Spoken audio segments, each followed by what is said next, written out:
রব্বুল আলামিন কোরআনুল কারীমের সূরা আহজাবের 57 নম্বর আয়াতের মধ্যে আল্লাহ ঘোষণা দিলেন, ইন্নাল্লাযীনা, নিশ্চয়ই যারা ইউযুনাল্লাহ, আল্লাহকে যারা কষ্ট দেয়, ওয়া রাসূলহু, রাসূলকে যারা কষ্ট দেয়। এই আয়াতগুলো মূলত আল্লাহ মুসলমানদের জন্য নাযিল করেছেন। কোরআন কাদের জন্য নাযিল করেছেন? কথা বলেন না, কোরআন কার জন্য? মুসলমানের জন্য। কোন হিন্দু, কোন খ্রিস্টান, কোন বৌদ্ধ, কোন নাসারা, কোন কাফের বেঈমানদের জন্য আল্লাহ কোরআন নাযিল করেন নাই। আল্লাহ কোরআন নাযিল করেছেন মুসলমানদের জন্য। ঠিক না বেঠিক? এই কোরআন শিক্ষা করে, এই কোরআনের কাছ থেকে ইলম অর্জন করে কেউ মুনাফিক হয়ে যাবে।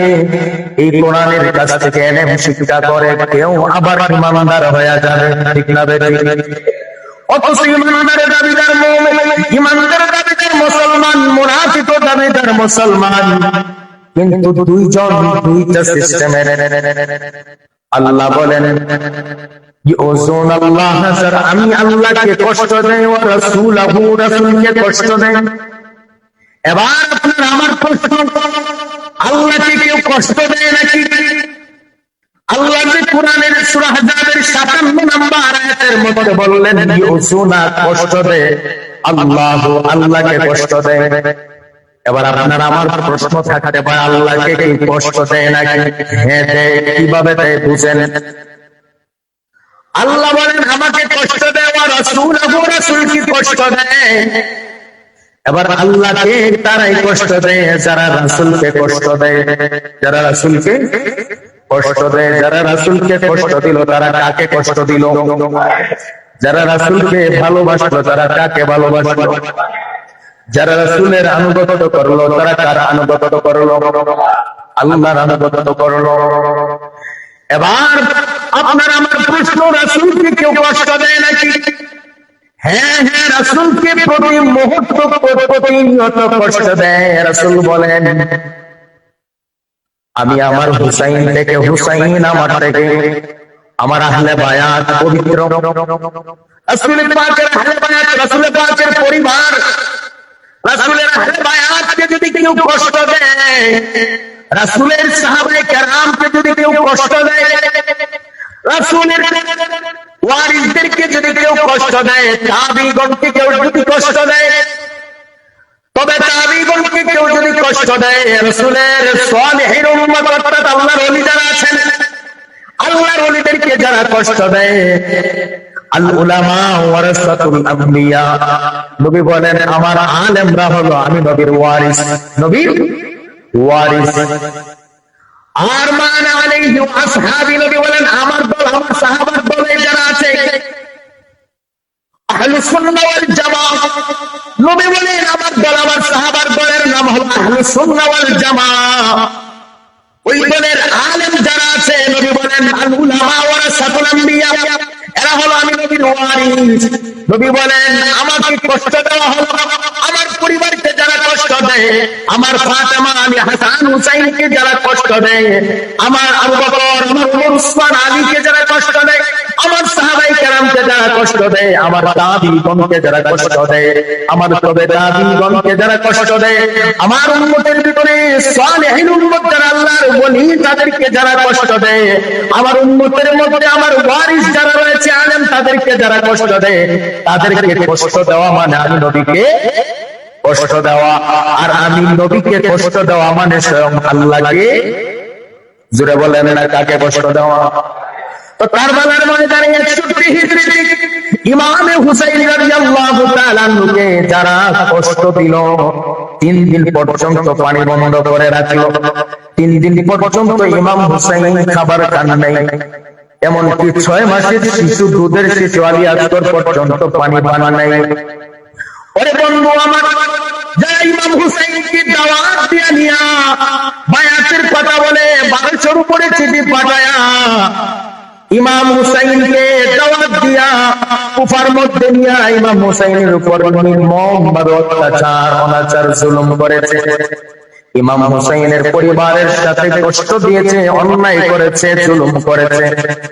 যারা এইভাবে অত্যাচার, অনাচার, জুলুম, ব্যভিচার করেছে, আমার নবীর পরিবারের উপর, সাহাবায়ে কেরামের উপর কষ্ট দিয়েছে, অত্যাচার করেছে, তারা মূলত কাকে কষ্ট দিয়েছে? নবীকে কষ্ট দিয়েছে। আর নবীকে কষ্ট দেওয়া মানে হলো আল্লাহকে কষ্ট দেওয়া। নবী কষ্ট পাইলে আল্লাহ কষ্ট পায়।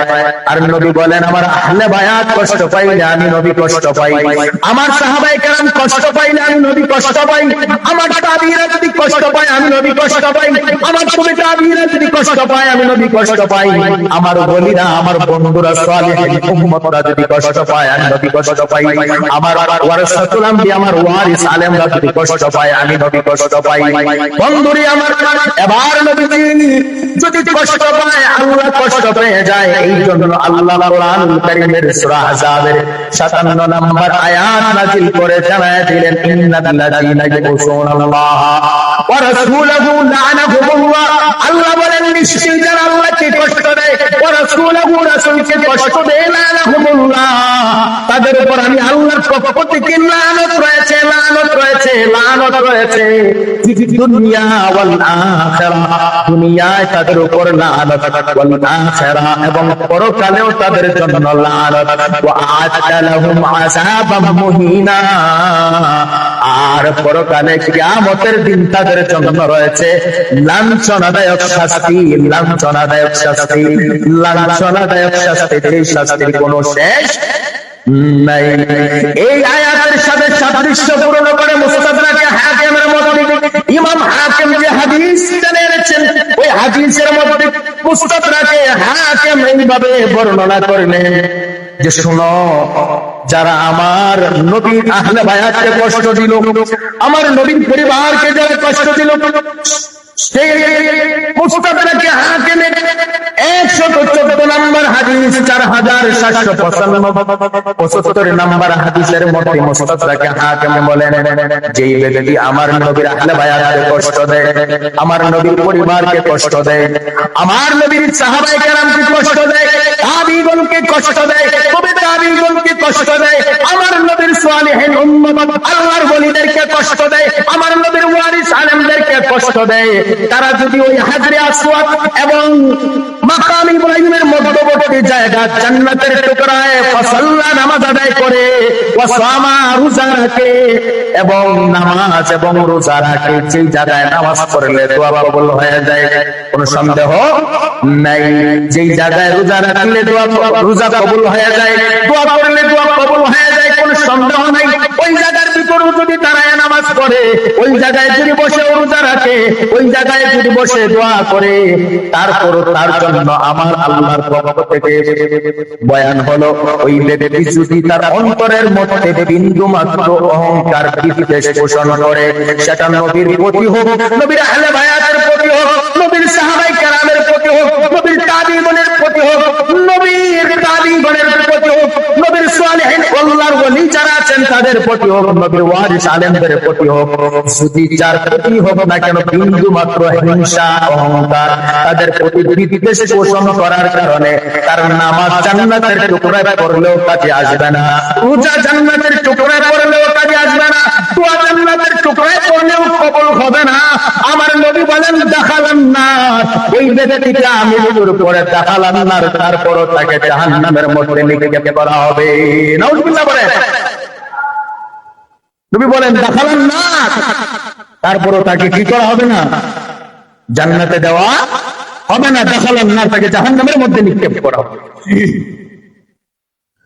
তারপরের হাদিস, وقال علي رضي الله تعالى والذي خلق الحابة وبرأ النسمة أنه لعده النبي الأمي صلى الله عليه وسلم إلي أن لا يحبني إلا مؤمن ولا يبغضني إلا منافق، رواه مسلم।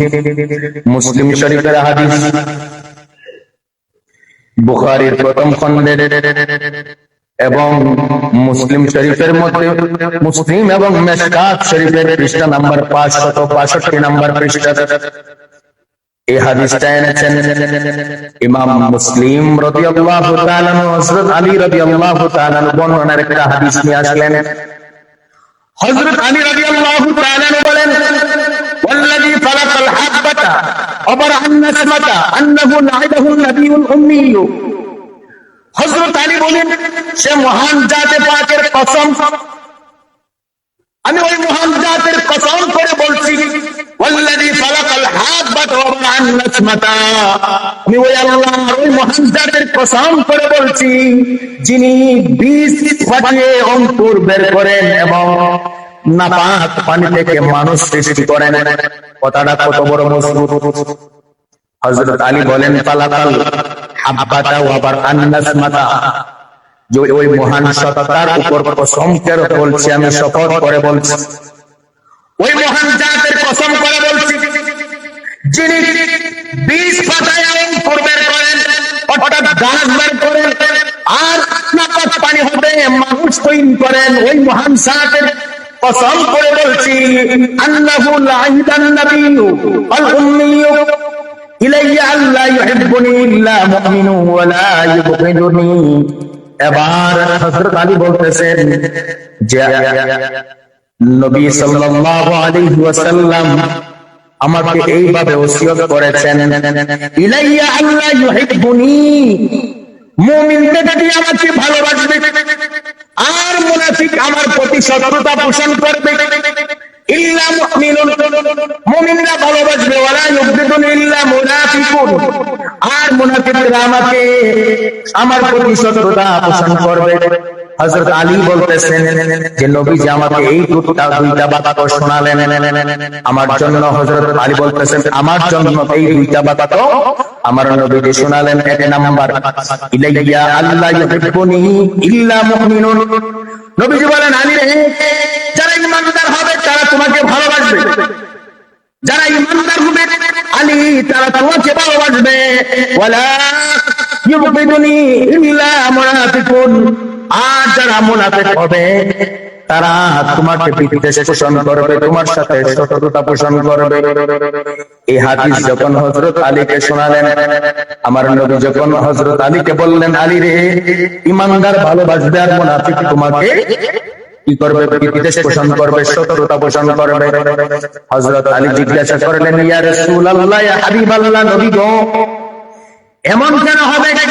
নবী বলেন, মুনাফিক আমার পিছনেও নামাজ পড়ে, একজন নয়, দুইজন নয়, 360 জন মুনাফিক নবীর পিছনে নামাজ পড়তো। কয়জন? জোরে কোন না? 360টা মুনাফিক নবীর পিছনে নামাজ পড়তো। নবীর পিছনে আমরা নবীর উম্মত, হিসাব ছাড়া, ঠিক না? নবীর পিছনে নবী বলেন, আলী রে, 360 জন মুনাফিক আমার পিছনে নামাজ আদায় করে। এর ভিতরে সমস্ত নামাজের ভিতরে সমস্ত সাহাবায়ে কেরাম যারা আমার হাতে মুসলমান হয়েছে, বায়াত গ্রহণ করেছে, সবাই যে আমাকে ভালোবাসে তা নয়, সবাই যে তোমাকে ভালোবাসে তা নয়।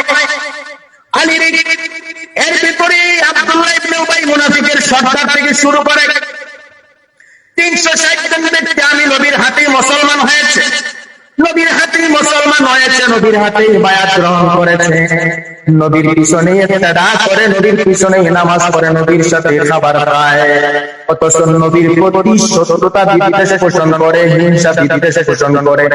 ওরা হলো মুনাফিক। ওরা কি? নবী বলেন, আলীরা, ওরা হলো মুনাফিক। সেই মুনাফিকেরা পর্যায়ক্রমে এই মুনাফিক আমার সময় থেকে কিয়ামত পর্যন্ত বিস্তার লাভ করবে, কিয়ামত পর্যন্ত জমিনে বিরাজমান থাকবে। আলী রে, এদের ভিতরে এই মুনাফিকেরা তোমাকে শত্রুতা পোষণ করবে, তোমার প্রতি বিদ্বেষ পোষণ করবে, আর যারা ঈমানদার আছে আলী তারা তোমাকে ভালোবাসবে। এই চিহ্নটা, এই নসিবটা নবীজি দেখায় দিলেন। হযরত আলী রাদিয়াল্লাহু তাআলা কে যারা শহীদ করলো তারা কোনো কাফের ছিল না, তারা কোনো কাফের ছিল না, কোনো ইহুদি ছিল না, খ্রিস্টান ছিল না, বৌদ্ধ ছিল না। হযরত আলী রাদিয়াল্লাহু তাআলা কে যারা আক্রমণ করেছিল ফজরের নামাজে যাওয়ার সময়, তারাও নামধারী মুসলমান মুনাফিক ছিল। কথা বলেন ঠিক না ঠিক? যারা হযরতে আলীকে যারা শহীদ করেছিল তারাও মুসলমান, নামধারী মুসলমান ছিল। যারা ওমরকে শহীদ করেছিল তারাও মুসলমান, নামধারী মুসলমান ছিল। কোন কাফের ওমরকে শহীদ করে নাই, কোন খ্রিস্টান ওমরকে শহীদ করে নাই। হযরত উসমান জিন্নুরাইনকে যারা 18 দিন পর্যন্ত ঘরের মধ্যে বন্দী করে রেখেছিল তারাও মুসলমান ছিল।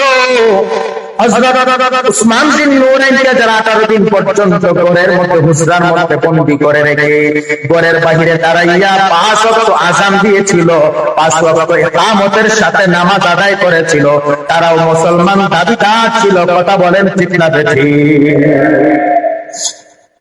সামনে আসেন, সামনে আসেন। যারা উসমান বিন নুরাইনকে 18 দিন পর্যন্ত বন্দী করে রাখে, ঘরের ভিতর আবদ্ধ করে রাখে, বের হতে দেয় নাই, তারাও আযান দিয়ে ইকামতের সাথে জামাতের সাথে নামাজ আদায় করেছিল, তারাও মুসলমান দাবিদার। কথা বলেন না? যারা ওমরকে হত্যা করেছিল তারাও মুসলমান দাবিদার। যারা মাওলা আলীকে নামাজে যাওয়ার সময় যারা হযরত আলী রাদিয়াল্লাহু তাআলা আনহুকে শহীদ করেছিল তারাও কিন্তু মুসলমান দাবিদার, তারাও মুসলমান দাবিদার। কোন কাফের কিন্তু শহীদ করে নাই, আক্রমণ করে নাই। বোঝা গেল আমার নবীর কলিজার টুকরা সাহাবায়ে কেরাম, আমার নবীর কলিজার টুকরা আহলে বায়াত, যে আহলে বায়াতকে ভালোবাসা ফরজ, যে আহলে বায়াত আমাদের ঈমান, যে আহলে বায়াতকে যারা হত্যা করে তারাও নামধারী মুসলমান, মুনাফিক মার্কা মুসলমান ছিল। উপরে মুসলমানের লেবাস, ভিতরে ছিল নবীর প্রতি বিদ্বেষ, নবীর আহলে বায়াতের প্রতি বিদ্বেষ। প্রকৃতপক্ষে তারা মুসলমান নয়, মুসলমান নয়, তারা হলো মুনাফিক। ইমানদার মুসলমানদেরকে যারা বিদ্বেষ পোষণ করে, ইমানদার মুসলমানদেরকে যারা কষ্ট দেয়, যারা আমার নবী থেকে শুরু করে নবীর সাহাবায়ে কেরাম থেকে শুরু করে কারবালার ময়দানে 61 হিজরিতে হযরত ইমাম হুসাইন রাদিয়াল্লাহু তাআলা আনহু সহ কারবালার ময়দানে যারা 72 জনকে শহীদ করেছিল, 3 দিন পর্যন্ত পানি খেতে দেয় নাই, 3 দিন পর্যন্ত ফুরাতের পানি আটকে রেখেছিল। তারা ওই ফুরাতের প্রান্তরে কারবালার ময়দানে 5 ওয়াক্ত নামাজে আযান দিয়েছিল, আযানে ইকামতে জামাতের সাথে নামাজ আদায় করেছিল, তারাও মুসলমান।